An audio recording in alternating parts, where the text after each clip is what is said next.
En realidad, el principal problema que estamos viviendo en el país es la excesiva centralización del poder, por lo tanto, en realidad sobran los procedimientos y los mecanismos.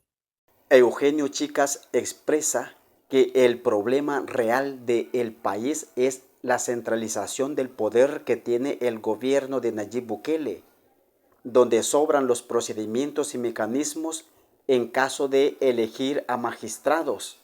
Dice Chicas que elegirán a los magistrados afines al gobierno. Eugenio afirma que serán más de lo mismo. Este hombre afirma si los candidatos a magistrados no están dentro del pensamiento del oficialismo, no serán permitidos aunque sean presentados por la oposición Arena o el FMLN.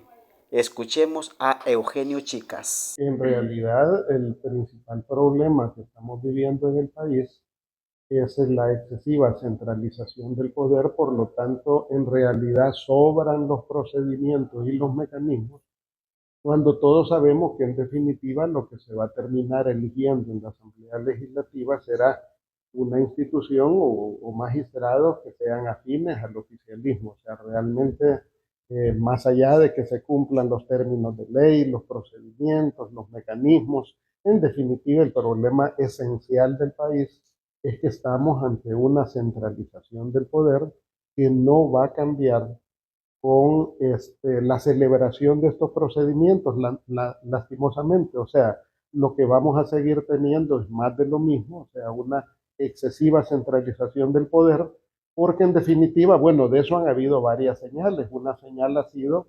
lo parco, lo difícil que ha sido para el Consejo Nacional de la Judicatura, e incluso tuvo que ampliar los plazos porque no había suficiente materia prima. O sea, muchas personas que se podrían animar a postularse y competir saben que es infructuoso. O sea, si alguien no está dentro de la línea de pensamiento del oficialismo, no va a pasar el rasero de la Asamblea Legislativa, que está bajo control, en este caso, pues del partido Nuevas Ideas, del partido de gobierno. Entonces yo creo que ese es el tema esencial que vive el país, que estos mecanismos, estos procedimientos, estas normas no resuelven el tema esencial, que es la falta de institucionalidad, la falta de democracia y la separación constitucional de los poderes de Estado.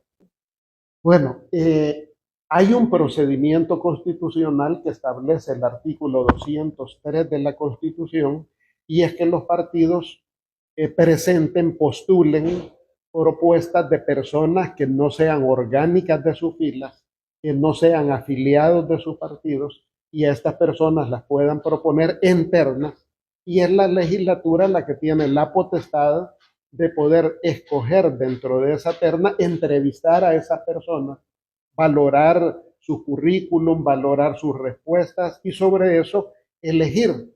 Ahora, el tema, y ese procedimiento no solo opera en El Salvador, en la mayoría de países de América Latina, ese mecanismo de postulación existe. O sea, hay otros lugares donde son las cortes los que lo proponen. Entonces yo creo que ese mecanismo hasta hoy ha sido válido, porque lo que se esperaría es que haya medianamente equilibrio. Hay gente que dice, no, es que queremos en la institucionalidad electoral a personas que no tengan nada que ver con los partidos políticos.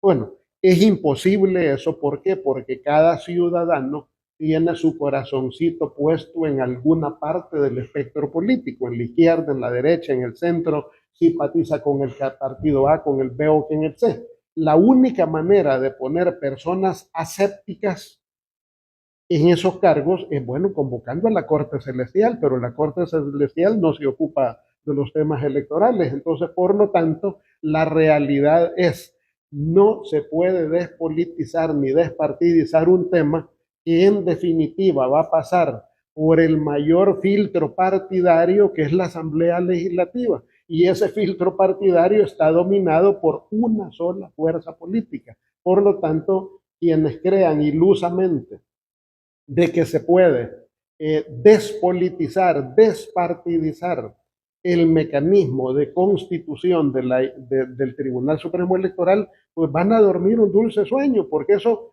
esencialmente no se puede modificar, incluso aunque cambiaran la Constitución. Por ejemplo, hay tres escenarios. Escenario número uno, que las cosas estén como están y por lo tanto los tres principales partidos que ganaron mayoría en la última elección postulen ternas y dos ternas las postula la Corte. Escenario uno. Escenario dos, que de la misma forma en que ilegalmente reformaron el artículo 248, pues también reforman el artículo 203 y separen, por ejemplo, a los partidos y todas las propuestas vengan de la Corte Suprema.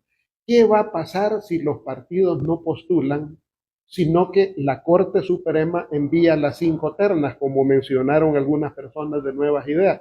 Bueno, no van a proponer los partidos de oposición, sino que el único que va a proponer va a ser el partido oficial vía la Corte Suprema de Justicia.